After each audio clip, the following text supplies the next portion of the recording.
সম্পর্কের বাজারে পৌঁছে পা দুটো থেমে গেল। সম্পর্ক বিক্রি হচ্ছিল ওখানে খোলা বাজারে।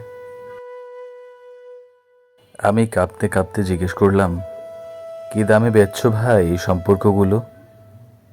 দোকানদার জিজ্ঞেস করলো, কোন সম্পর্কটা বানাতে চান আপনি? ছেলের না বাবার, বোনের না ভাইয়ের? বলুন আপনি কোনটা চান, মানবতার না ভালোবাসার, মায়ের না বিশ্বাসের? কিছু তো বলুন, কোনটা নিতে চান? চুপচাপ দাঁড়িয়ে কেন? ঠিক ভেবে বলুন। ভয়ে ভয়ে বললাম, বন্ধুর।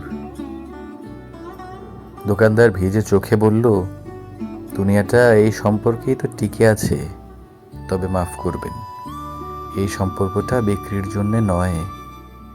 এর কোনো দাম দিতে পারবেন না।